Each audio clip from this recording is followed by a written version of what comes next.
People's Republic of China in 2018. I'm sure that his speech by Mr. Han Zhang as a decision maker, as a politician with the experience of working at central and regional levels, will make for a substantial contribution to our discussion. Mr. Han Zhang, the speaker's stand is yours.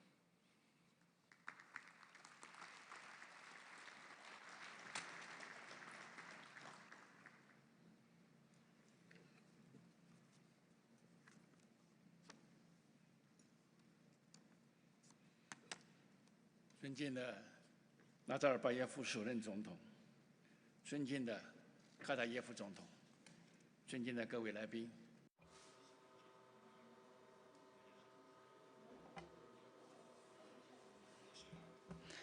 I'm extremely glad to take part in the 12th Astana Economic Forum in a beautiful city, Nur-Sultan, and to discuss the most important issues of the global economy development.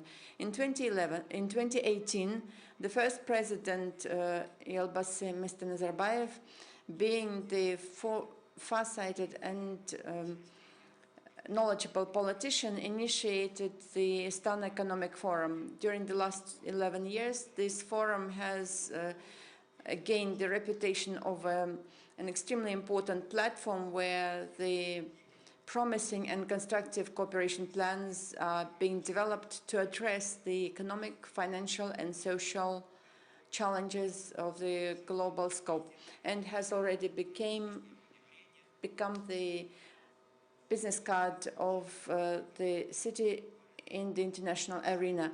I would like to take this advantage and express my great respect to the first president, Nazarbayev, who was the initiator of the forum, and also express recognition to high appreciation of to the government for the high level of the forum. Ladies and gentlemen, the theme of the forum is inspiring growth, people, cities and economies. This is a relevant topic not only for all of us, but also one of the key priorities in the agenda of sustainable development of UN, and also the key pillar that we are focused in our social and economic development process. In China, 1.4 billion people population, which is the biggest human capital globally and the most significant breakthroughs in the set of development and promotion of the new urbanization model and great prospects of the economic development have been significantly strengthened the role of China as the sustainable driver of the global economy and big market for the opportunities for all the countries. We are prepared to share those opportunities with you in the interests of joint development and common future to the benefit of the peoples of the countries, to bring happiness to the people of the world. In this regards, I propose as follows. Number one, we need to all together ensure sustainable global economic growth through open cooperation. In the world now, the irreversible trend to open collaboration, openness, and reform is observed. Recently, in Beijing, the second International Cooperation Forum, One Belt, One Road, was completed with the topic with the joint initiatives of One Belt, One Road for the future cooperation. We, as a result, had 283 cooperation documents signed totaling $64 billion. The chairman of China, Xi Jinping, in his speech identified 5 key activities of China to enhance the openness and address the economic challenges of the global scope and to enhance the cooperation between all the countries. And this is actively supported by all the countries. And we are prepared to work together to support economic liberalization and economic globalization aimed at ensuring powerful, well-balanced, sustainable and inclusive growth. Secondly, protect the globe as a common home and ensure sustainable development. We should ensure well-balanced, harmonized development of humanity, resources and environment. This issue attracts a lot of attention from the international community. Starting from the 18th Union of CPC, the environmental civilization has become a comprehensive program of the country development. In the framework of construction of the beautiful China and protection of environment, the historical changes and comprehensive improvements have started. China is fighting decisively with poverty. 82 million people have gone away from poverty, and we are prepared together with you combat those problems, such as environmental problems of ocean pollution and protection of flora and fauna. And we are going to continue supporting the Agenda for Sustainable Development for 2030 by UN and continue our responsible approach as a major country. Number 3, develop urbanization, and together with you to identify the important role of urbanization in the modernization of the country. Starting from the openness policy implementation, China started a very wide-range urbanization process, and this resulted in inspiring outcomes in our development. In the current China, the new model of modernization has been successfully implemented, and we are prepared to actively collaborate with you to assist in economic development so as to define the role of urbanization in enhancing quality of life of people and use of resources and promotion of economic activity. We are prepared to be actively involved in the implementation of Smart City Initiative of Kazakhstan. Number 4, enhance new intensity to development of human capital and innovations.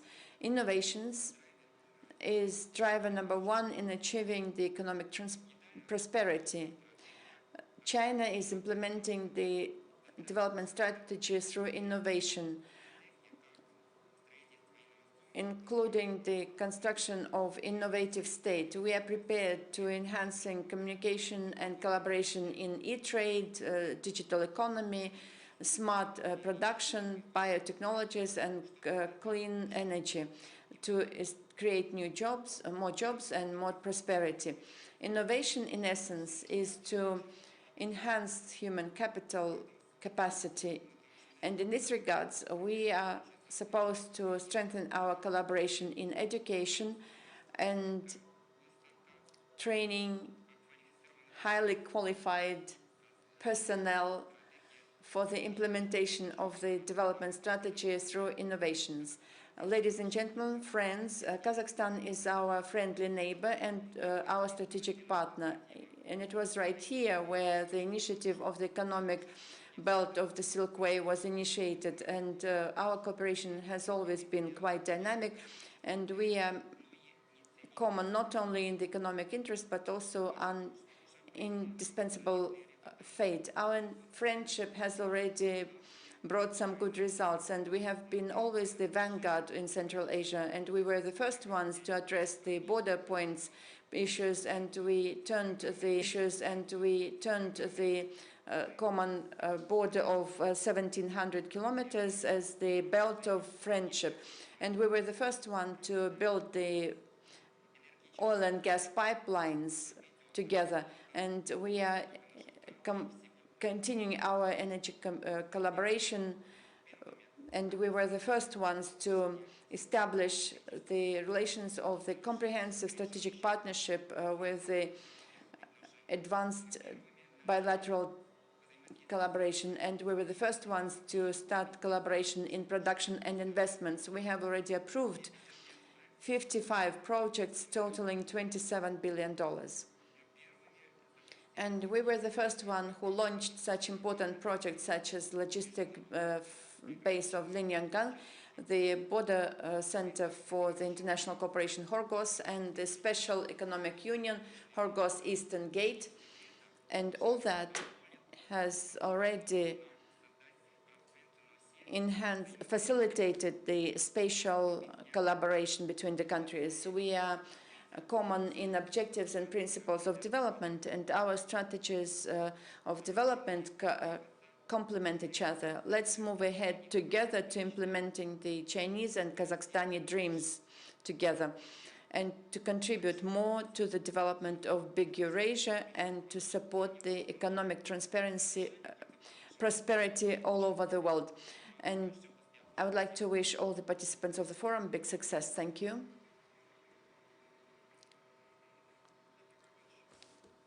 For your inspiring remarks. Ladies and gentlemen, the Forum Days have coincided with the planning for the IMF Roundtable in the city of Nur-Sultan, which will bring together finance ministers and heads of central banks representing the region of Central Asia and Caucasus. The event will focus on measures of economic policy aimed at achieving inclusive growth. That topic that directly ascribes to the agenda of our discussion today. In this regard, and with this in mind, I would like to pass the floor to the Managing Director of the International Monetary Fund, Ms. Christine Lagarde. You can use the stand over there. Madame Lagarde, the floor is yours. Thank you very much, Mr. Moderator, and I hope this particular podium is not only and exclusively reserved for women, because it would be not very well used today.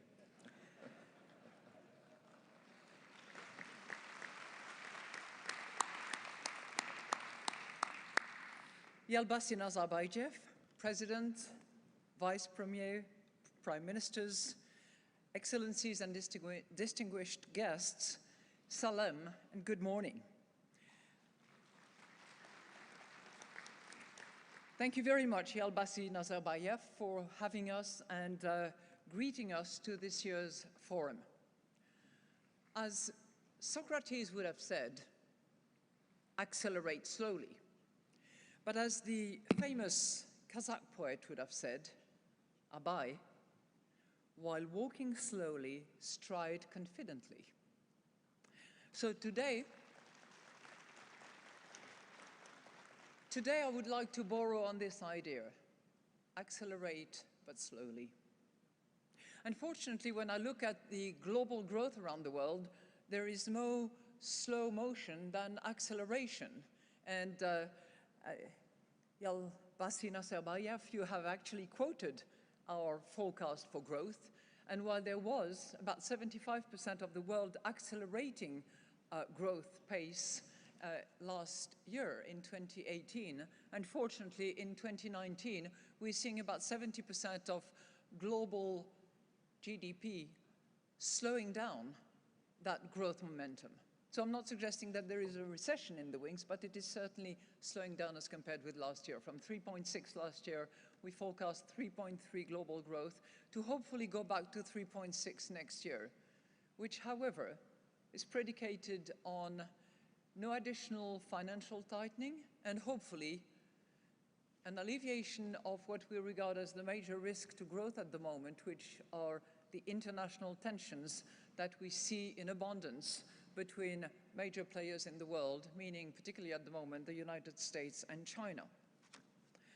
So while we expect in the next 6 months a global economy rebound, nothing indeed can be certain, and we very much hope that the tensions that flare and abound at the moment will be tamed by reason and your intermediacy maybe, Mr. President.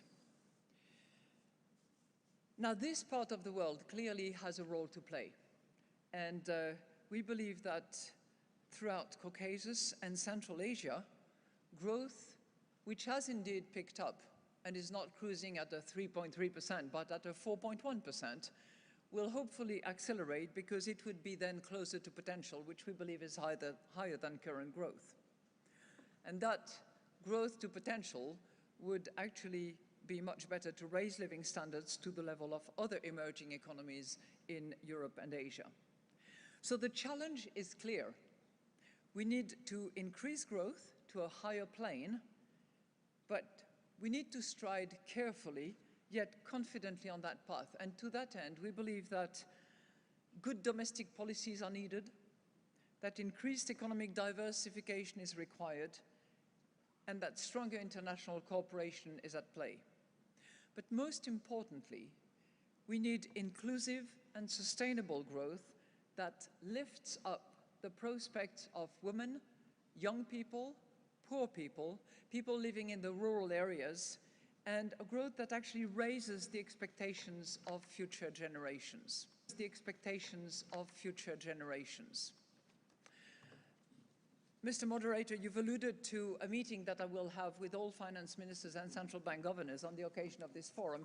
We've also published on the occasion of this forum, I hope it can be seen very well, yes, promoting inclusive growth in the Caucasus and Central Asia, and that will be formidable reading for those of you who are interested in this prospect. Now, we see a path for that more inclusive growth in the region. But in addition to some of the points that you made, President Nazarbayev, and I was particularly attentive to your point about increasing the productivity in the region to at least 2%, which would be very welcome, I would like to mention 4 critical areas where there could be improvement. First of all, we believe that fiscal policy should balance debt concerns with critical initiatives in health, education, and infrastructure. All 3 actually conducive to increase productivity. And here the IMF will continue to support the region through technical assistance and capacity development programs with the proposal to actually set up a training center in this region. Second, we believe that corruption needs to be addressed head-on in the region. Yes, I agree with you, yes.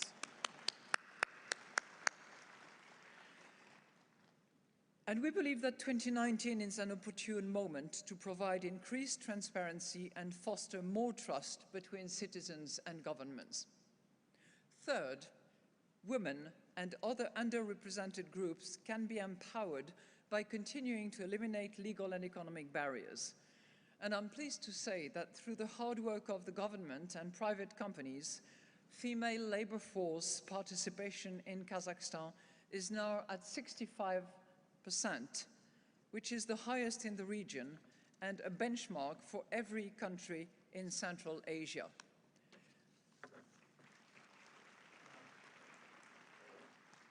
Fourth, and that actually dovetails on third and may be conducive to third, the financial sector should be sound and its services widely accessible. Only 45% of adults in the Caucasus and Central Asia countries have a banking account, 45%. Almost 20% lower than the average in other emerging markets. Furthermore, only 3% of citizens have mobile money accounts. Now, these numbers are a clear opportunity, and they reveal an incredible untapped resource for the region, and a resource that is environmentally sustainable and that can procure diversification from predominant activities that have something to do with extracting commodities from the soil. So, in addition to that, and you've alluded to that, Mr. President, if Central Asia can harness the power of fintech as emerging economies in other regions have done, the potential gains for women, for young people, and for the poor are significant. Each of these principles is part of the toolkit the region needs in order to reach a higher plane of inclusive growth. And while this morning we are focusing on inclusive growth within countries, clearly the fact that you are all here assembled indicates that there is a lot of potential for growth between countries. When you look at the trade between countries in the region, we're hitting at about 10%, which is clearly significantly lower than what the potential could be. Within the European Union, that trade within the region is 60%. But that landscape of relatively limited trade is beginning to shift. In just the past year, there has been a surge of trade in the Kazakhstan-Uzbekistan border. And any of you who wants to ship goods between the two will probably have to stand in line and wait because there are queues of trucks by the border. Again, digitalization will be of great use in that respect. New regional opportunities, which have been alluded to by the Vice Premier of China, in the form of roads, railroads, electricity grids, are finally coming online. And last month, a Silk Visa plan was announced to allow for easier travel between the nations of Central Asia. Now, these initiatives can clearly rebuild the Silk Road connections that once helped this part of the world become a hub for global trade and learning. And they can play a role in each country's journey to achieve more diversified, more sustainable, and more inclusive growth. So let me conclude. We believe at the IMF that this inclusive and sustainable growth is well within reach for the nations and all countries in the region. And we can actually draw inspirations from our surroundings. What surroundings, will you say? There's nothing very high around. Of course, we are in the steppes and the flatlands. But think of the famous Kazakh proverb. Kazakh hearts are like the steppes, wide, kind, and generous. If we all embrace that spirit, we can generate economic growth that will raise living standards and provide new chances for millions within the region. With that, I thank you very much for your attention. Rahmet.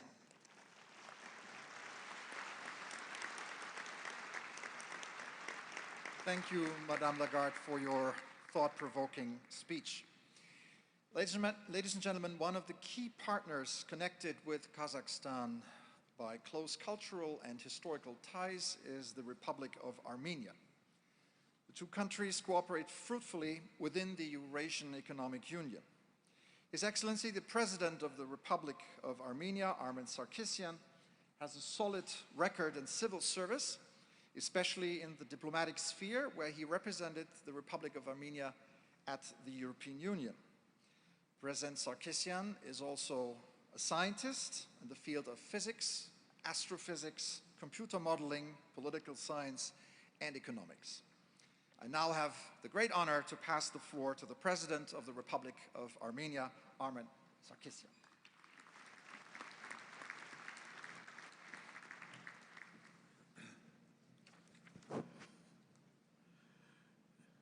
Your Excellency, First President of the Republic of Kazakhstan, dear Nursultan Abishevich Nazarbayev, Mr. President, Your Excellencies, ladies and gentlemen, it's a great privilege and honor, and I think practically, I'm looking forward to be a part of this important summit and conference. I was honestly inspired with an introduction that was made by Mr. Grob and then later by the speech of President Nazarbayev, Madame Lagarde, and Vice Prime Minister. And this encouraged me to put my hand into my pocket and take out my speech and read it. So I decided maybe it will be the best if I will just react to a couple of points that were raised here and to emphasize the importance of specific development locomotives that are going to run us in 21st century. Again, thanking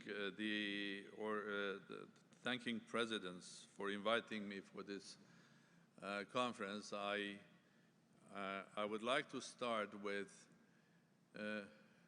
an important point, which is called vision. It starts with a vision. Everything starts with a vision, with a dream. We are human. And I do remember early 90s when I first came to this place. It was a small town in the middle of Kazakhstan. Beautiful, more beautiful space rather than a city. But there was a dream, there was a vision, and that vision was created and then implemented by President Nazarbayev, a dream to have his country's capital city here, be here. And only a couple of decades have passed. Look what happened to the dream and the vision. We are sitting in a wonderful city Nur Sultan, which in some sense, as you said, is the heart of Eurasia. I maybe will say, Mr.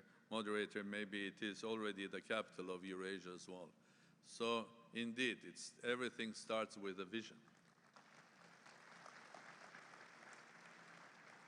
And thank you, President Nazarbayev, for your vision and visionary leadership of Kazakhstan, but also for visionary leadership in the whole area of Eurasia. Now, what is our vision for the next 20 or 30 years globally?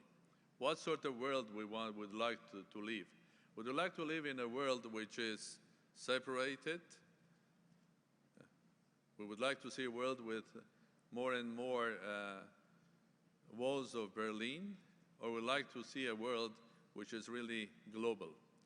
I think if somebody is uncomfortable with the world globalization, I would use another word, globally integrated world. We are already in globally integrated world, and there is no way back. No way. And that started not 20 years ago. It had started hundreds of years ago when the first Silk Roads were built and people were trading from China through Kazakhstan, and then through Uzbekistan, through Samarkand, Bukhara, through Caucasus, Armenia, going to Europe, to Marseille, and to further to Manchester. So the Silk Road and the globalization has started not now, it has started in Middle Ages. And we, Armenians, were a part of that. We were trading from Hong Kong up to Marseille.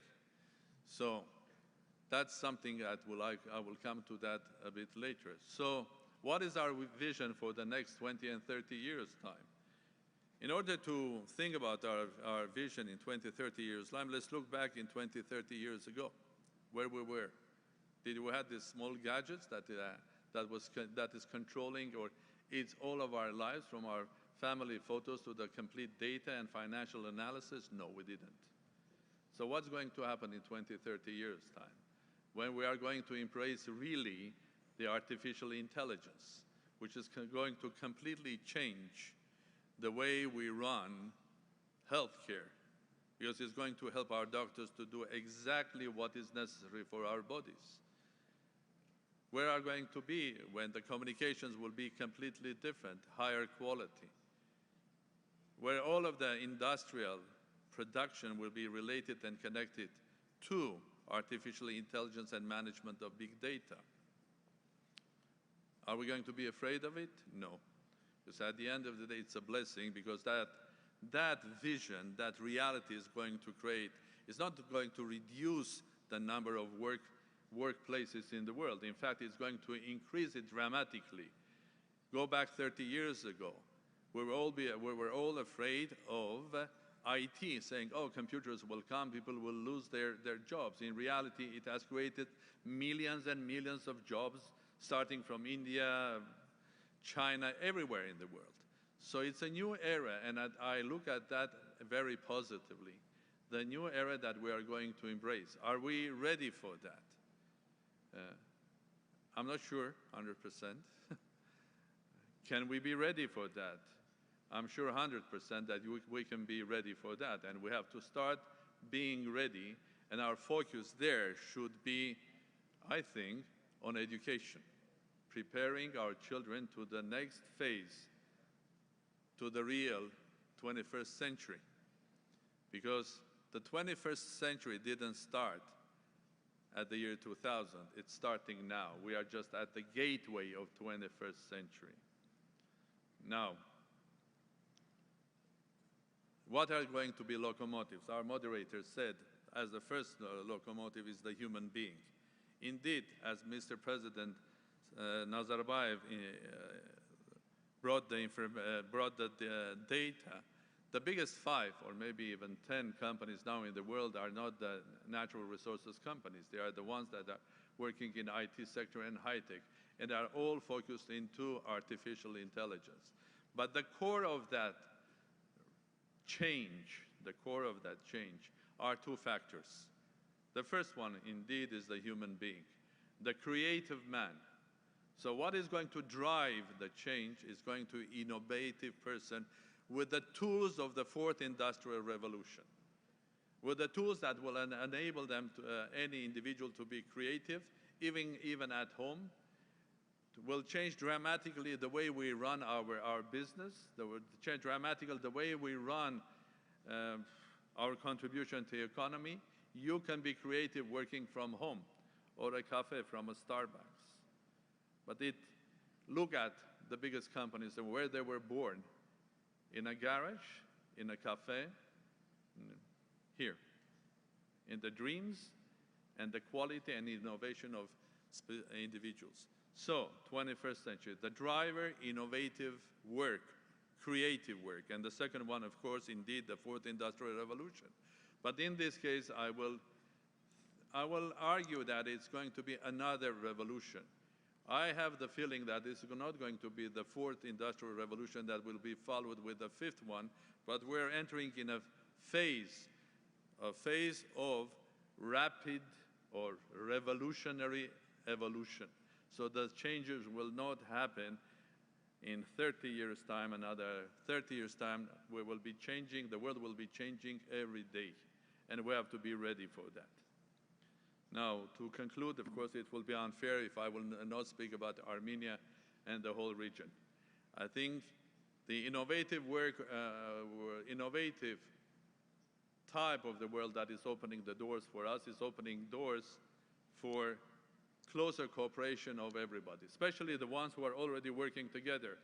As it was said here, Armenia and Kazakhstan are countries. Armenia, Kazakhstan, and the Central Asia have been working together for ages, before Middle Ages and after, especially during the Silk Road and the sort of a renaissance of economic growth. Maybe the 21st century will be another renaissance, and the renaissance in a form that the politicians should be also those who know exactly the new tools of communications of the 21st century, because it will change the way we understand also democracy in the 21st century, and communicating not only from election to your public, but every day. And I think it will change also the way entertainment will collide and be integrated also with real life economy and politics as well. So where does Armenia stand there?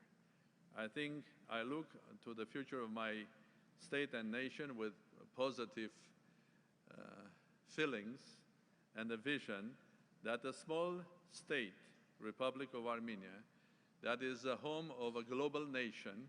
There are as many Armenians living in Russia as in Armenia. The second biggest city Armenian is not, after Yerevan is Los Angeles. There's 1 million living in France. There are Armenians from Singapore up to Argentina. So it's a small nation, but a global, small state, but a global nation. So we are a part of 21st century, globally integrated, and I'm encouraging everybody to do so the same. Be globally integrated, creative, and resistant to the changes, because this world definitely is going to be a world that will change every day. One thing will be constant in our life, that it will change every day. So we have to be ready. And it all starts with the younger generation. It all starts with education. So with this positive note, Mr. Moderator, I will encourage our discussions to go in a form of how we are going to embrace the future and how we are going to prepare our children to the 21st century. And it starts with a vision. And we are in the center of a vision that started a couple of years ago. Thank you very much. Rahmet. Your Excellency, President Sarkisyan, thank you for your meaningful message. I would now like to pass the floor to the Prime Minister of Georgia, Mamuka Bakhtadze. Mr. Bakhtadze has an outstanding record in civil service and large national corporations. Before his appointment to the current position, he served as the Finance Minister of Georgia and the head of Georgian Railway JSC. I'm sure that his speech will give us fresh perspectives on some of the key points in our discussion today. The floor is yours.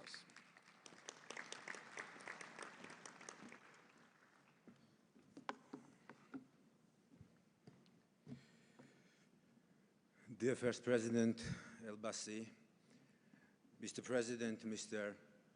Prime Minister, distinguished guests, dear friends, it is my pleasure to have the opportunity to address this important gathering in the capital city of Kazakhstan, Nur-Sultan, that brings together global thinkers, prominent experts, and industry leaders to discuss the challenges, trends, and prospects of the global economy. Firstly, before I move to my speech, I would like to thank the first president of Kazakhstan and the founder of this forum, Mr. Nursultan Nazarbayev, a true visionary and one of the world's most prominent political leaders who has greatly contributed to peace, stability, and prosperity in the whole region. Огромное спасибо от имени грузинского. Thanks a lot from the Georgian people to the first president of the Republic of Kazakhstan, Mr. Nazarbayev, for your invaluable contribution in strengthening Kazakh-Georgian partnership and relations. Thank you. Kazakhstan and Georgia are linked by the historical links which have been preserved and are being strengthened on a daily basis. Thank you very much for that. Important partners for my nation. We have great political and people-to-people relations, though in economic dimension we still see areas of huge opportunities to explore and consequently increase. Yesterday we signed several very important documents in order to further boost existing avenues in our bilateral relations. Most importantly, I would like to underline a roadmap agreement that was signed between our countries for increasing trade volumes during the next 3 years. We have huge opportunities in connectivity, energy, agriculture, trade and tourism, to name a few key directions. In these fields, we can form joint partnerships and build success stories with the know-how of each other. In Georgia-Kazakh relations, we have a great synergy. Georgia is strategically located between Europe and Asia, being a natural bridge between two continents, which serves 8 landlocked countries in its trade with the West. This advantage that Georgia can offer to Kazakhstan can supplement and support Kazakhstan to fully utilize its unique potential and logistical opportunities. Talking about connectivity, we have several very high-profile regional projects in transport and logistics. Georgia, one of the first countries to join Belt and Road Initiative and plays an integral part in revitalization of this ancient Silk Road idea.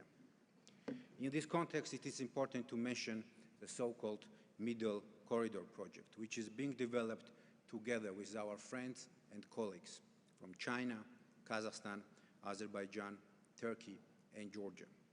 This project will create enormous economic opportunities for the global economy as well. Our vision is to integrate Georgia in the global economy in the most efficient way possible. For that reason, we have a very comprehensive approach, which thereby helps us in becoming a real platform in a global trade. We are synchronically implementing reforms and initiatives with other regional countries in order to create stronger regional momentums. As I have said, we have an ambition to be a multidimensional hub in our region. Step by step, Georgia is becoming actually a hub for doing business, investment, finance, innovations, tourism, trade, and logistics. To continue, we are the only country in the region with free trade agreements with both European Union and China. We have several other trade deals being negotiated. As I speak here in front of you, my friends, and we are determined to keep this pace. When we are talking about being globalized, of course, it cannot happen without free trade. On this path, we pay special attention to strengthening transit infrastructure of the country, and we are developing not only traditional infrastructure such as roads and highways, but also are adding additional capacities to our railway and are constructing a deep seaport on western back of the Black Sea. In order to supplement our goals, we have conducted a long list of very important reforms that made Georgia a vibrant economy on the rise, and we are very happy to share this experience with our friends. Georgia is number 6 in the World Bank Ease of Doing Business ranking. We are number 16 in Heritage Foundation Economic Freedom Index. To continue, Georgia is the 3rd lowest tax burden countries according to the World Bank. Moreover, according to IMF, Georgia will be the leader in terms of economic growth in our region. What we achieved with this kind of policy is the all-time high export volumes, and in just recent years, during 3 years, my friend, we could manage to decrease our current account deficit from 13% down to 6.8%. As you may all know, we are a country with 8.5 million visitors, while our total population is roughly 4 million, and you will agree that indeed that's a remarkable achievement. We are building a multidimensional business hub on the western coast of the Black Sea, and we have all the prerequisites to hit success, and we are very much determined to do so. Today, in this large auditorium, I see many leaders and innovators. For that reason, I would like to especially underline the following. In the era of disruptive technologies and fourth industrial revolution, investments and support of innovation is a must, and my personal undertaking is to build up an innovation-driven ecosystem in Georgia.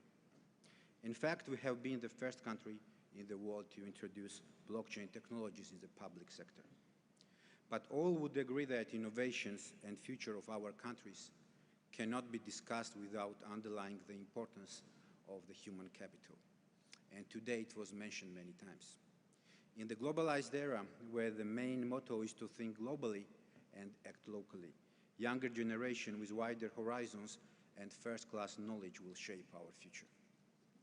For that very reason, I have introduced a very comprehensive education system reform, which I would characterize as the bravest step made by Georgia since our independence. This new education reform is, I would say, revolutionary, a real game-changing undertaking for our people and for our future generations, a real national idea for my country. Within the scope of this reform, we have already initiated a legislation under which 6% of GDP will be annually allocated to education, which is 25% of our budget. And most importantly, according to this very legislation, every government for the next decades to come will have the obligation to invest in the development of our human capital.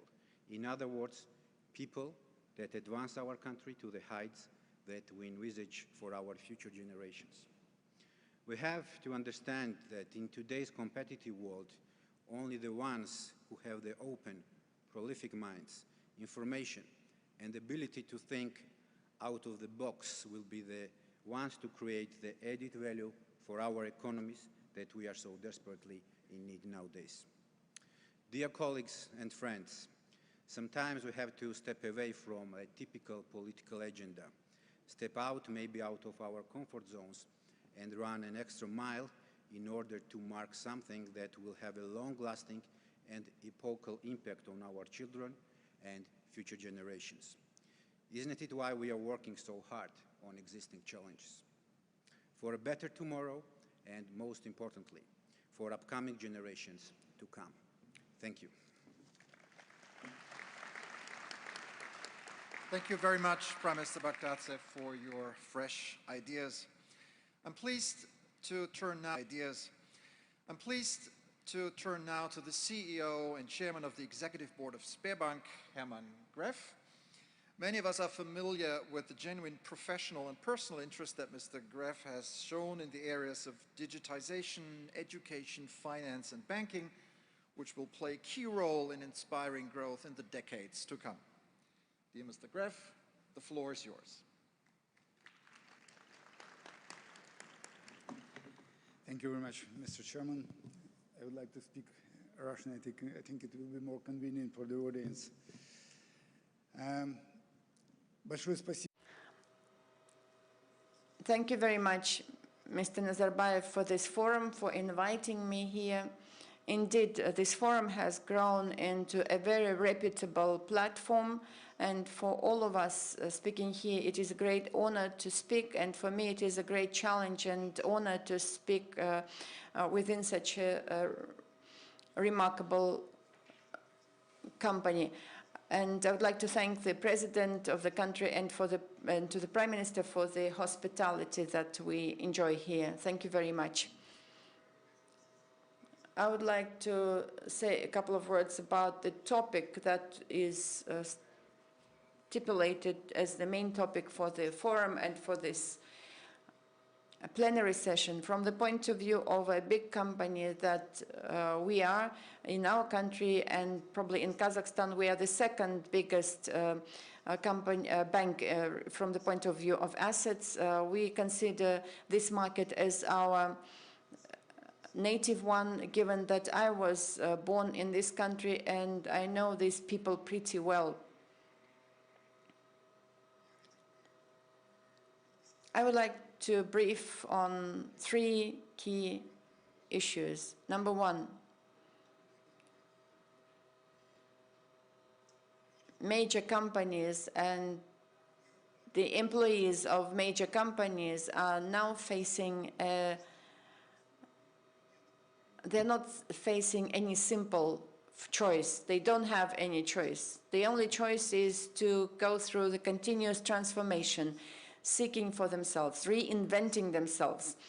And today, the major companies have no choice but when to become. If you didn't start yesterday, today you are already late.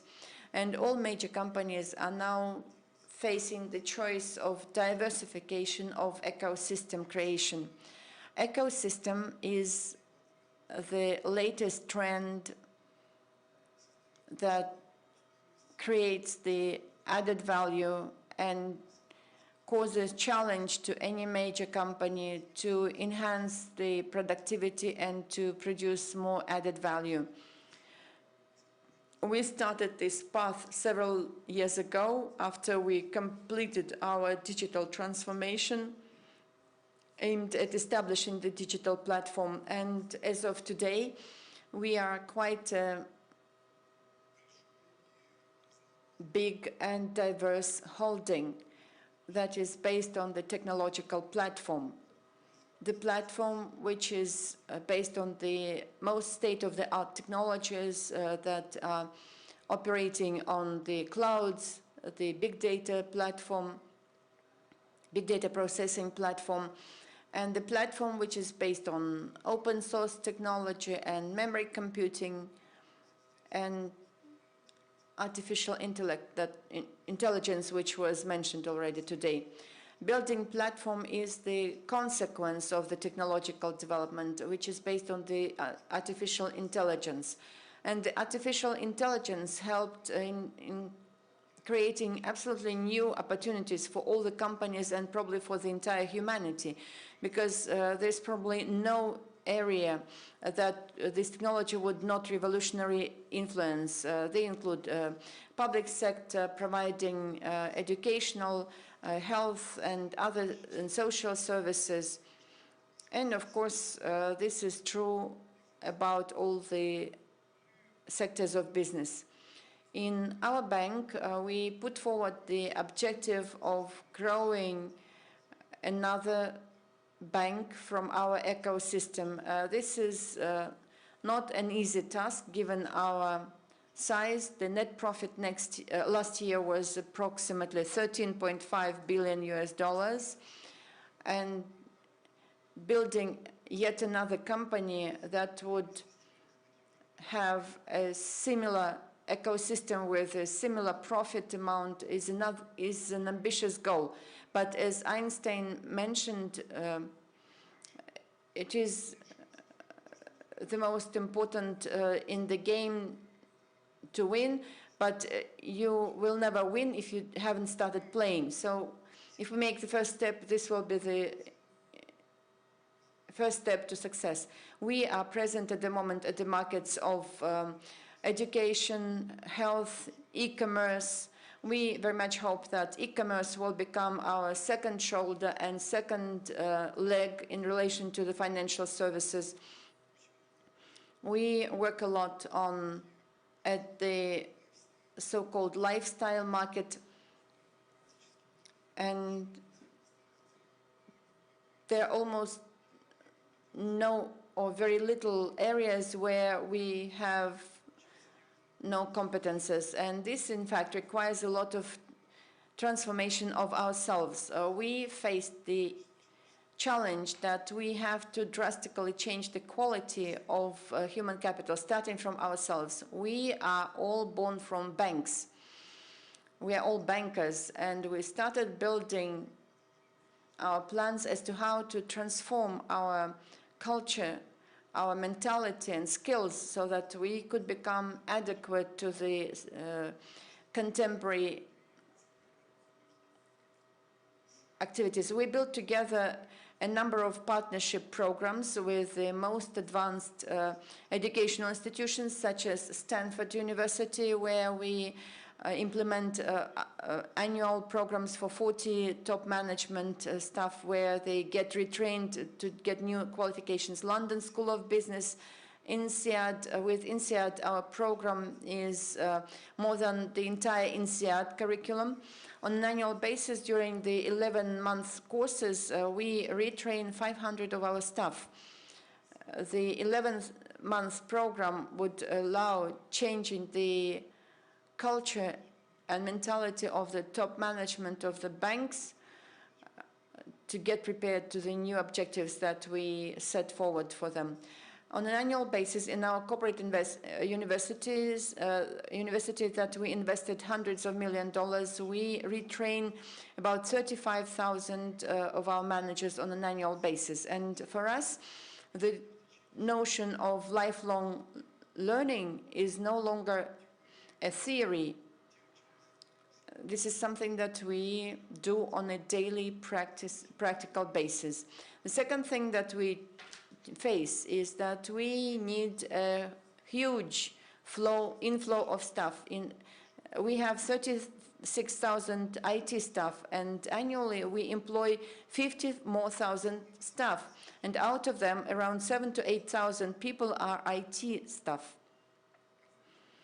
It turned out that our educational system is not prepared to provide so many quality specialists to us, and we had to reach the level of the universities, and we signed partnership agreements with 21 universities whereby we reviewed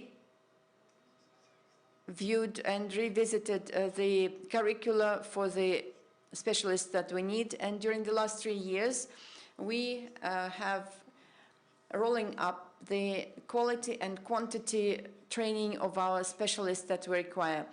And this turned out to be insufficient. We studied globally, and 2 years ago we signed an agreement with the Paris school number 42, and we started school number 21 in Moscow, where we enroll 1,500 students that will graduate 1,000 students in programming, engineers that would go through the 21 levels of training with blockchain and all the state-of-the-art technologies. This year we start another school of the same capacity, and we put forward the objective of educate up to 5,000 specialists per year that would be adequate to our tasks.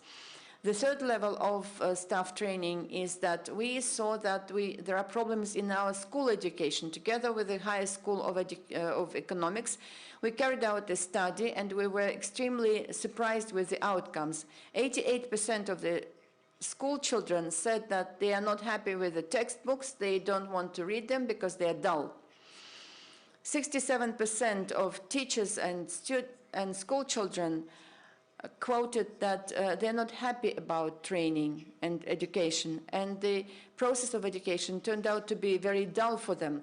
67% of students stressed that there's no sense. There's a deficit of sense, and some teachers complained about professional fatigueness. And this is in the background of the fact that the schools do not provide with the soft and digital skills, which are the key skills. Our schools are more focused on the knowledge base, but not on the skills. 3 years ago, therefore, we started to establish the school platform, and this year, from the 1st of September, we launched this school platform based on the personified education. It is difficult yet to say whether the project is going to be successful, but we contribute a lot of our knowledge, artificial intelligence, and all our knowledge and skills in managerial areas that are extremely important for the schools, because frankly, at schools, these managerial skills are very low. We hope very much that our coming there as a large company will enable the progress in these schools, and they will reach a new level. For the time being, we are the only company which has already invested a lot of money into this platform. We have 45,000 schools in Russia, and we would like to transfer at least 1,000 schools to this new platform, which is mainly specializing in the development of soft skills and communication skills, IT skills, etc. Therefore, we will try to fill the gaps which were indicated by our teachers and students. We also have the Kazakhstani partners. ERG company is also helping us to invest in this project, and I have to state that the experience that we are accumulating now in Russia, we are going to implement in Kazakhstan. Thank you very much for this partnership. And the last point is that large companies and cities, I do agree, fully agree, that metropolis will actually predetermine the life in the future. And our main partner in this project is the city of Moscow, and we visited a lot of various cities in China and found a lot of advanced cities there in the USA, in Europe as well. But I can tell you that Moscow is the most advanced city in the world now, and we try to implement all our new technology skills in the city of Moscow.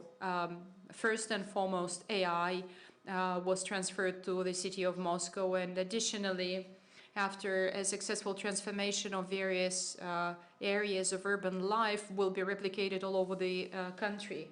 And the computer vision, for example, and one of our daughter companies is the world leader in computer vision, and whatever is actually related to the computer speech recognition, we are the leaders in the country, and they have already been implemented in Moscow. And I can tell you that the labor productivity in Moscow has drastically increased, and the lifestyle of Muscovites changed as well, and therefore 80% of the available city services can be obtained online. Jointly with the city of Moscow, we established a specialized group which is trying to establish a universal platform that will easily transform the achievements already available in Moscow, be replicated and be available for other cities of Russia.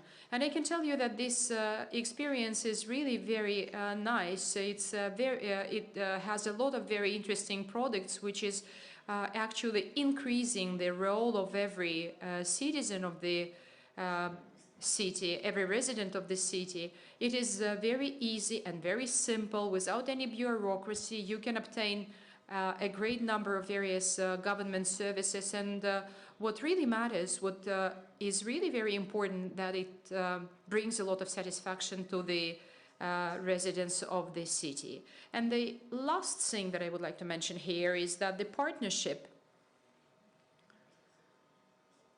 which was mentioned by Nursultan Abishevich, the partnership in the modern world is based on the highest principle of emotional intelligence and cooperation. And I think that it is unavoidable.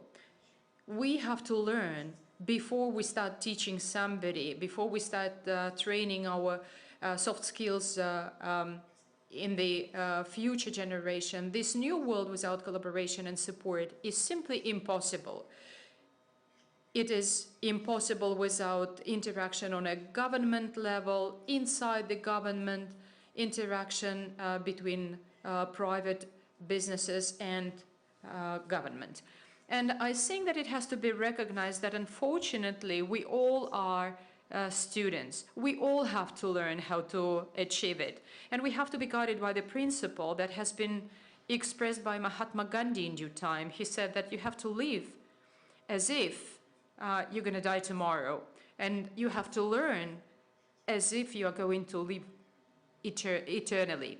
And I believe that it's really a very good message for all of us, so that every one of us will try to transform, to improve the environment around you and the space in which you live into something better by achieving progress and improving well-being of all the people who live in our countries and work in our companies. Thank you.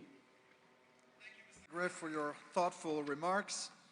Our next speaker is Risto Silasma, Chair of the Board of Directors of Nokia Corporation. Many of us who have been following the history of the development of Nokia may recall how the company underwent a major reinvention under the leadership of Mr.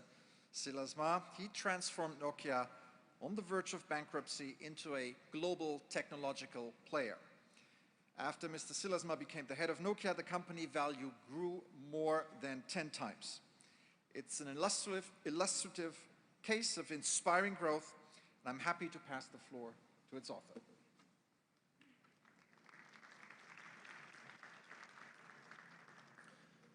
Your Excellency, First President Nazarbayev, Mr. President, Prime Minister, Vice Premier, Your Excellencies, ladies and gentlemen, good afternoon. If you would have 50 years ago known of all the great innovation we now take for granted, such as microprocessors, the internet, online universities, solar energy cells, digital photography, search engines, fast communication networks, global navigation systems, and so forth, what would have been your prediction on our growth prospect? Would any one of us have predicted that all of this great technology will guide us to an era of anything but truly explosive economic productivity growth? While we certainly have witnessed a global transformation from the economic science perspective, the outcome surprisingly is quite different and is widely known as the Solow's paradox. Mr. Solow said famously that the digital revolution can be seen everywhere, but in the productivity numbers. And this has proven to be the case also in the past 15 years, as productivity growth in most of the world's wealthiest countries has been somewhat surprisingly depressing. And what is even more striking, the pace of what economists call total factor productivity, the metric that shows us the contributions of innovation and technology, has been particularly grim. So even with all the technologies we have invented, we have not been able to increase our productivity at the rate equal to the previous industrial revolutions. Because future is always more important than the past, we therefore must ask a more important question, and that is, what can we do to avoid continuing the same trend? How can we harness the obvious productivity opportunities for the benefit of everyone? What can we, as political and business leaders, do right now to maximize the positive effects of artificial intelligence, robotics, the Internet of Things, nanotechnology, and quantum computing? One key starting point for a better future is to make the distinction between the digital and analog sections of economic activity. Studies show that in the United States, for example, productivity growth in the non-digital part of the economy, which accounts for a total of 70% of the US economy, has been slow, a mere 0.7%, while the digitalized portion of the economy has shown high productivity growth of 2.7% annually. The answer to Solo's paradox would therefore seem to be that we have only managed to digitalize less than a third of economic value creation, and that is why we are lagging behind the previous industrial revolutions in productivity growth. The reason why we have only digitalized such a relatively small portion of our economies has not been because of unwillingness. We have simply lacked certain key technologies. Based on research by Nokia Bell Labs, we foresee the beginning of a new era of productivity growth.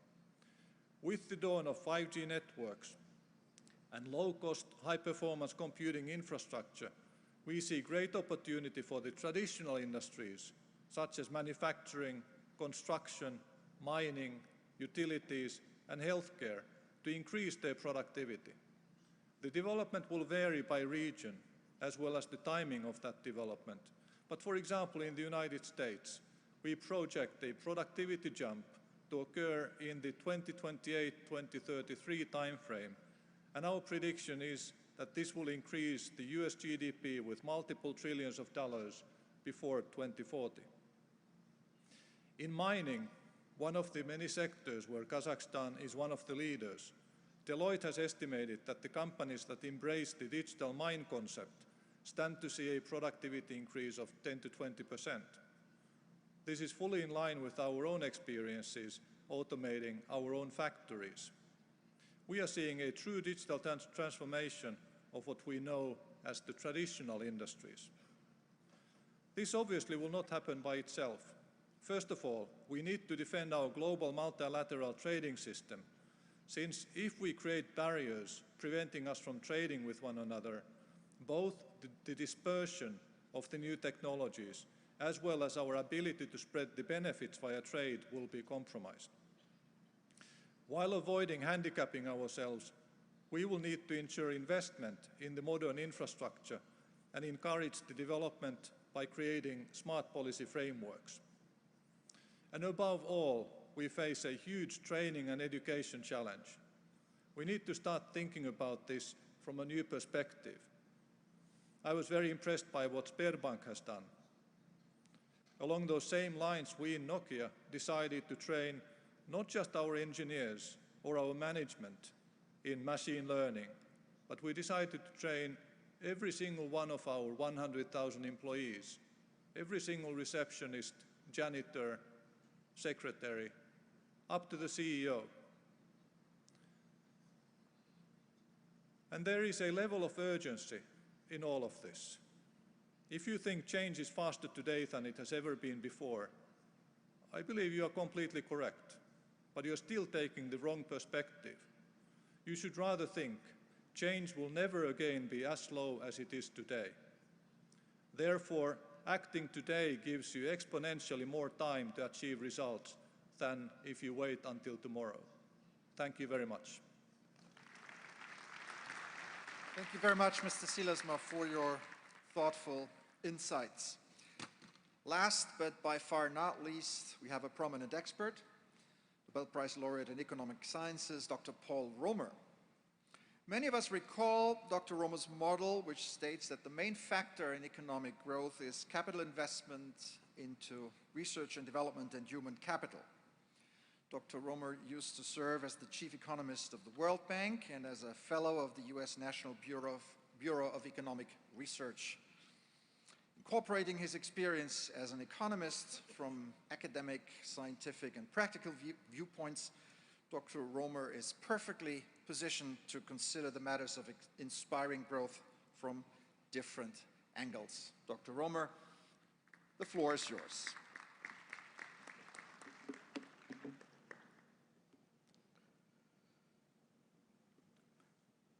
The world has entered a new era in which we, the people in this room, the people on this stage, and our counterparts throughout the world, have to confront and come to terms with a fundamental fact. There is no agreement about the optimal or appropriate or right or correct role for the government in managing, guiding the economy. And if there were agreement about that role now, we would not be in agreement about what it should be in the future, because it will be different in the future. Developments like technology will force us to make adjustments. The world made great progress in the years from 1980 to about 2008. Great progress in the sense of reducing the huge gaps that separated income per capita in various nations. And we made that progress partly because we adopted a diplomatic fiction that we did agree on the right role for government. It was this vision of the minimal state. And even if many countries who were joining a liberal economic trading system based on this vision of the minimal state were not yet relying on a minimal state, we pretended that it was an inevitable consequence of development growth, increases in income, that every nation would converge to the minimal state.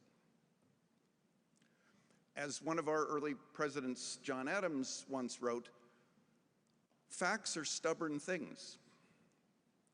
And the fact that we can no longer ignore is that it is not true that with growth and development, we see this convergence to the minimal state.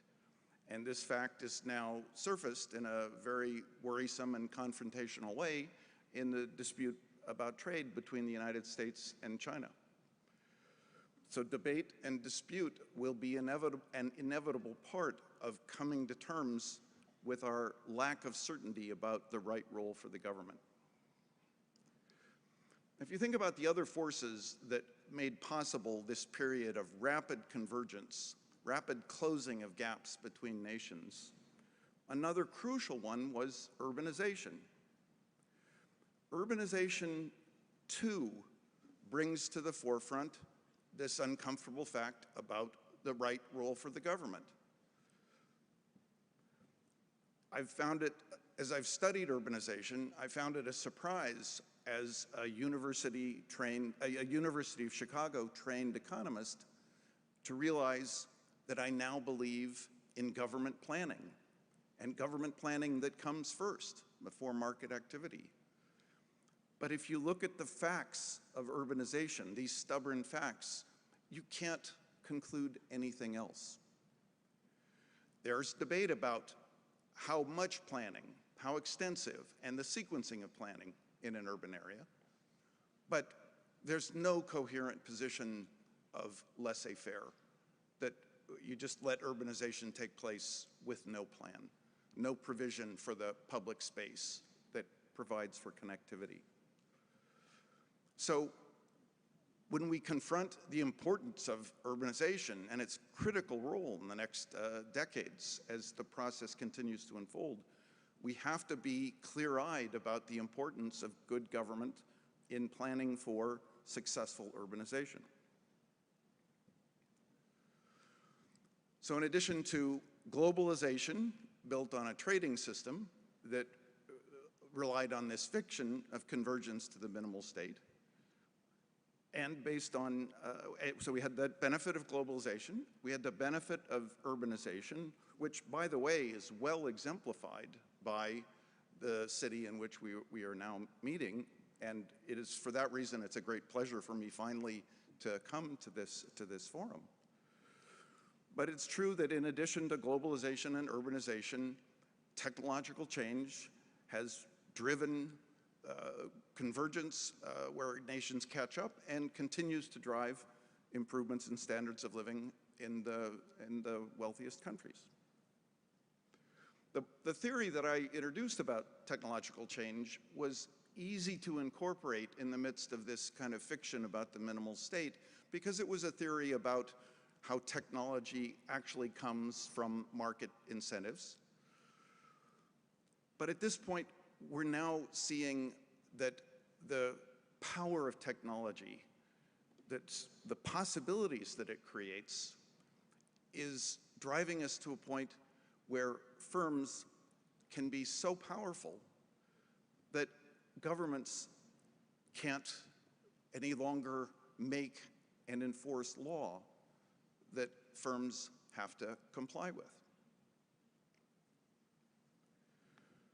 So we're seeing not only developing countries who are becoming more vocal, or the rapidly growing catch-up nations who are becoming more vocal about a different vision for the government in guiding their nations, but we're seeing new voices that are surfacing in the countries at the technology frontier, new voices that are calling for a government which is narrow, to be sure.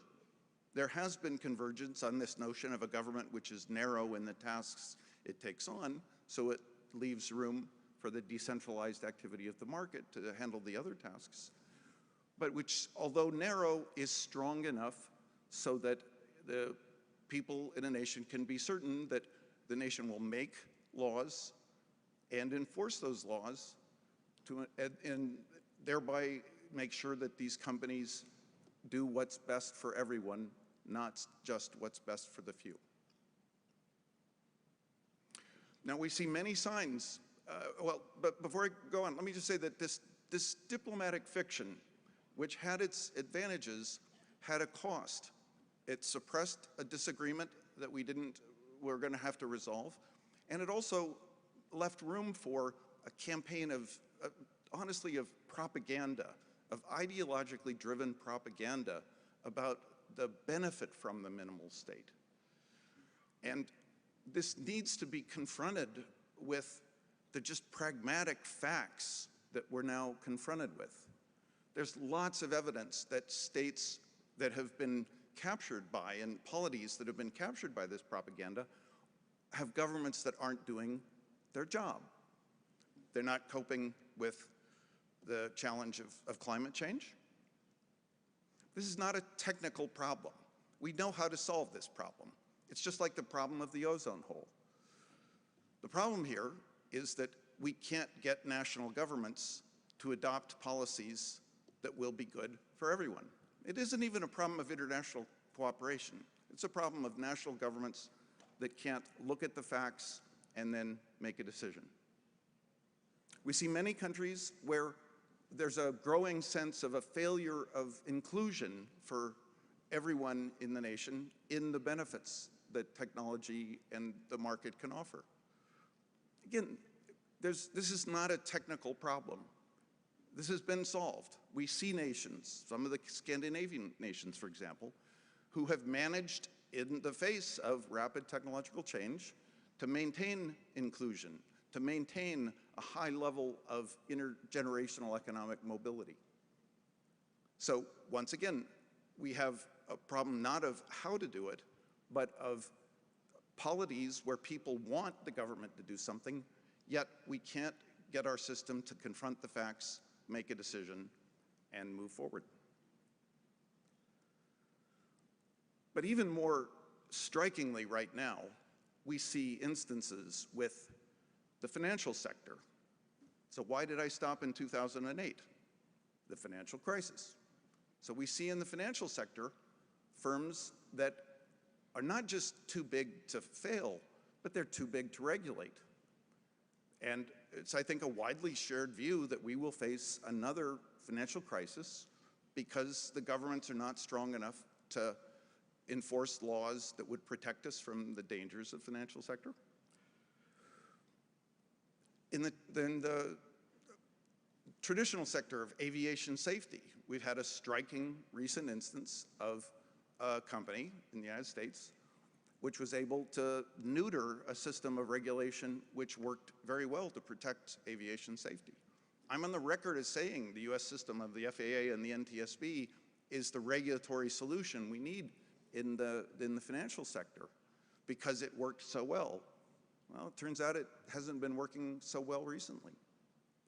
Finally, we have these new digital platforms that have accumulated enormous powers to spy on people that we would never have let a government have, but which the private sector has exploited and is using for its own benefit to make a profit.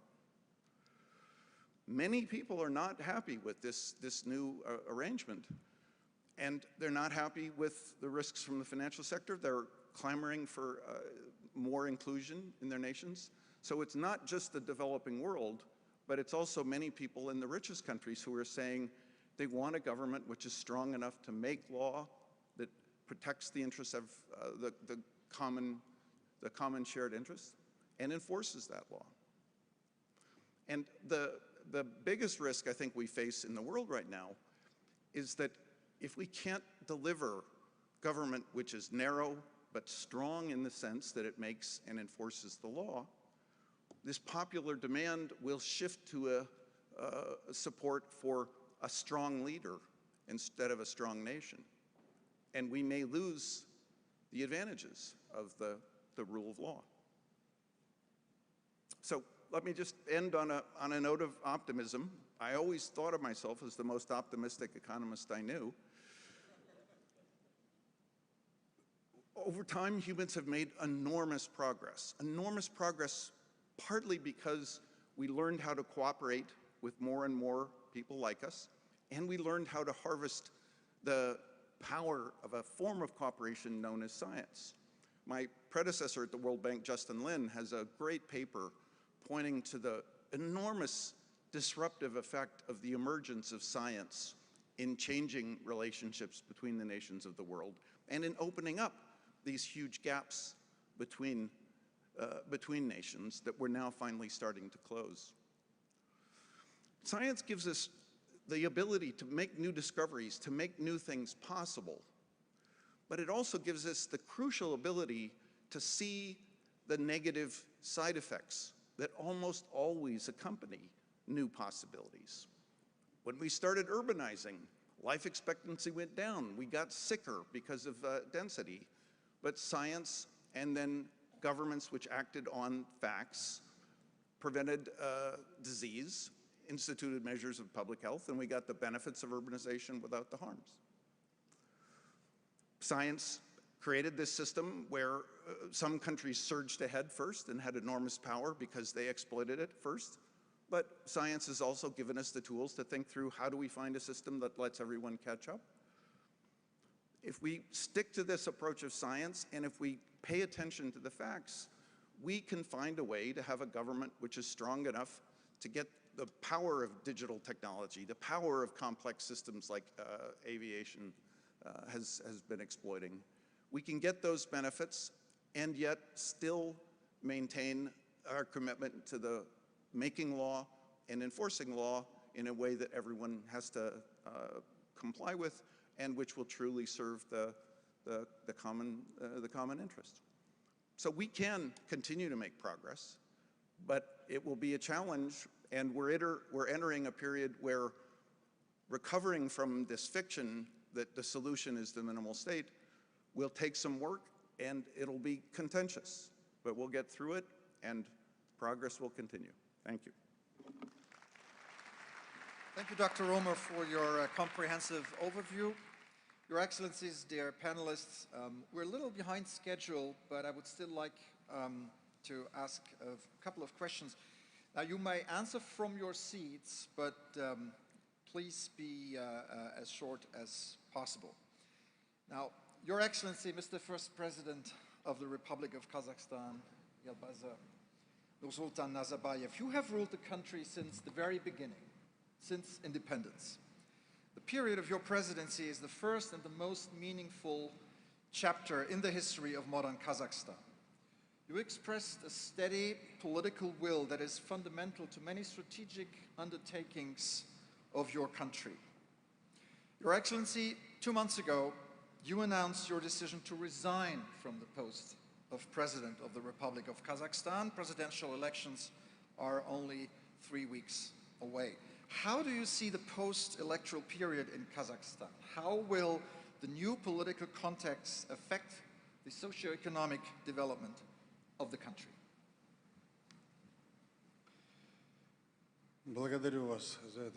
Thank you very much for this question. I would be pleased to take it. I follow the principle that the state can achieve success. I mean, the people can achieve success when the leader and the nation understand each other and they are together. And all the programs and ideas that are developed are fully supported by the people. This is what happened in our country, and I guess our policy was right. And during all these years, we worked closely together. I participated in the 5 elections, and it has never been the case that less than 85% of electorate voted for me. And I think that through this stability and mutual understanding helped us achieving success. And this is confirmed by all the experts and our neighbors. The follow-up transformation, quiet, without any political stress, will be, in my view, the proper way out. Though my mandate was long enough to continue, and I could again initiate my candidacy, and I could have been elected again. And however, the new changes were required, and a new generation, a new team was required. And I hope that the new team and the new generation will bring their new innovations and new thoughts and new ideas. And this is what the changes are for. And we are the young country, and we have the strategical programs. Kazakhstan is rich in mineral resources, oil and gas, all types of metals, 53 elements of Mendeleev's table, and therefore in the Soviet Union, Kazakhstan was used as the supplier of raw materials to other regions. No manufacturing was carried out here. And the one-sided economy resulted in the fact that when the commodities fell in price, we turned out to be in the hardship. However, when we had good prices, I established the national fund, oil fund, and this helped us diversifying our economy. And as of today, the overall international reserves of the country are more than $90 billion for 18 million people. It is quite a huge amount, which is more than 40% of our GDP. As a result, we launched the industrial program to develop the manufacturing sector. And this manufacturing sector has been growing 20% per annum. And during the 6 years, we built 1,300 new industries with absolute new competences, new jobs, new salaries and wages. This is number one. The second program was the infrastructure program. We got connected to the Silkway program. Kazakhstan is a landlocked country, and the only way out was to build transit capacities. And these capacities were built. We spent $30 billion US, and we built the highway network all over Kazakhstan. Our country is the 9th country in the world by territory, and all the roads or highways were headed towards Russia, and the good quality roads were not available. Now we established a network of highways in Kazakhstan, and now we are working on the reconstruction of the domestic roads. And we are not only talking about highways. We built 14,000 kilometers of highways, railways, international airports in all major cities, 2 seaports at Caspian and at the border with China, the dry port Hogos. We have a terminal in the Pacific, and this, as of today, containers grow twice every year, via Azerbaijan to Georgia and Turkey and to Europe. This is one route. Via China, from China, Kazakhstan to Russia is the second route, and China, Kazakhstan via Iran and Persian Gulf is the third route. That is, we established all those routes, and they all bring good dividends to us. Last year, we earned $1.5 billion. By 2020, we plan to earn up to $5 billion per year. And this is due to our friendly, neighborly relations with PRC, as the Prime Minister mentioned, helped us developing a program of creating a network of the industries, 55 industries that we need state-of-the-art. 27 billion US dollars are going to be invested. These are going to be joint ventures that will be owned mostly by Kazakhstan along the Silkway to enhance processing. We have oil, gas, metals. By the way, we reached the peak of 90 million tons of oil production. Very soon we will produce 100 million tons. That is, we will become a top 10 oil producing country. We are now developing petrochemistry that will require a lot of investments in the west of Kazakhstan. And secondly, agriculture. Kazakhstan has the vast territory, 40 million of arable land, 180 million hectares of pastures, using which we can create organic food. We are aware that we have to enhance the consumption, and today it's Russia and Kazakhstan who inherited with this land, and this would produce a lot of effect.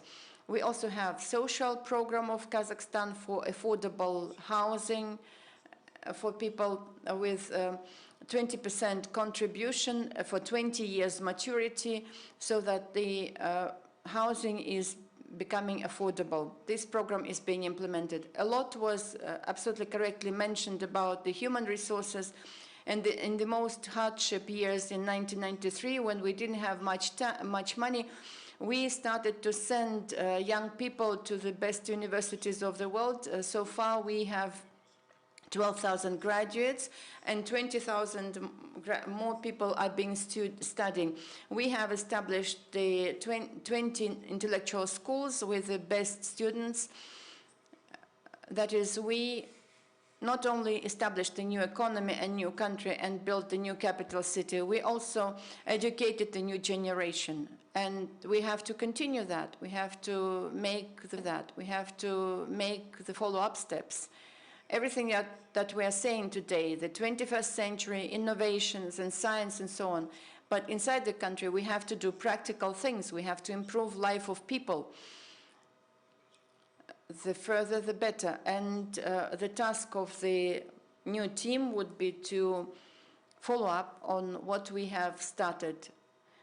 The 2050 strategy is stating that we have to become a top 30 developed countries in the world, and we are going towards that objective steadily, and for that we have all the necessary programs and strategies. We have funding sufficient for that. We have staff prepared for that, and this is going to be the aim of the new team of the government and the new leadership.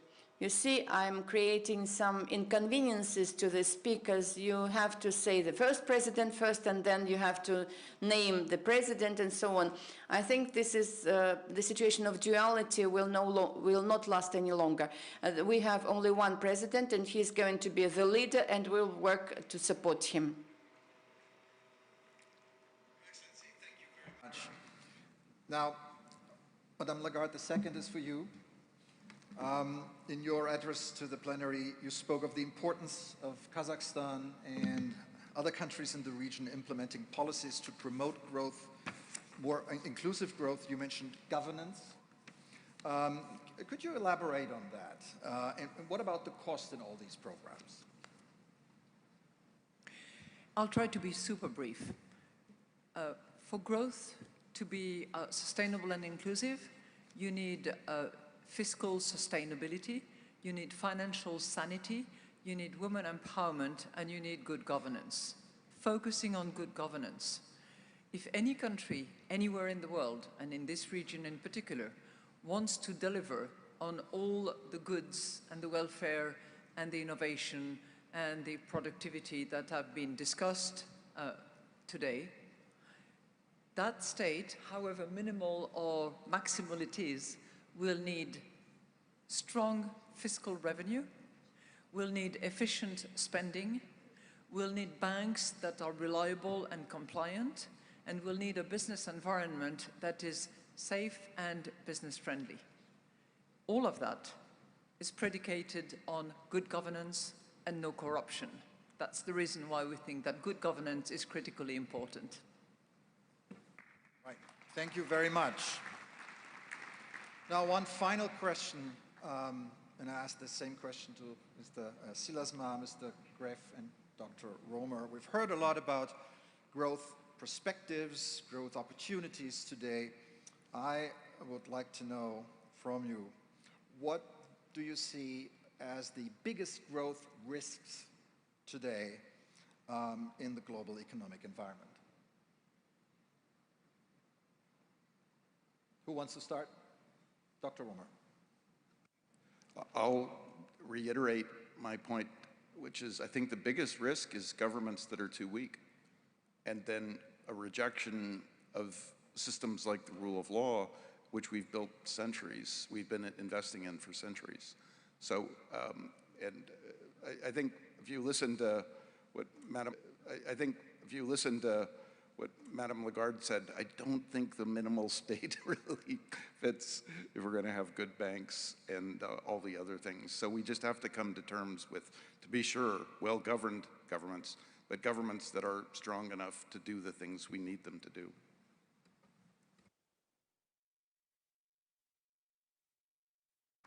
I can say that we're suffering a lot from the geopolitical tensions.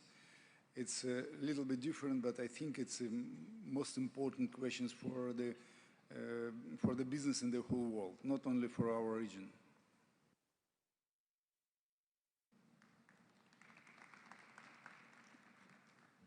I call myself a paranoid optimist, so I can see two sides to this question. On one hand, we can definitely easily shoot ourselves in the leg and prevent all the positive things that we are after. And there are multiple ways, and many of them have been mentioned here. One that I talked about in my address was the globalization process, the multilateral rule-based system we have. If we severely handicap that, we are in trouble. But then on the other hand, there are things that we have to do to enable the progress and the benefits that we have discussed. And I'll only mention one which I also mentioned before, and that's the educational challenge.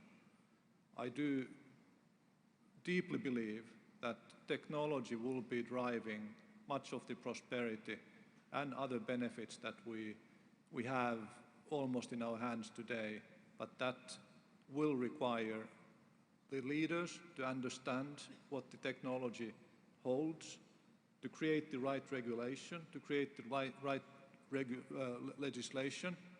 It requires all of our leaders to understand this technology. And we somehow are often unable to study this new technology.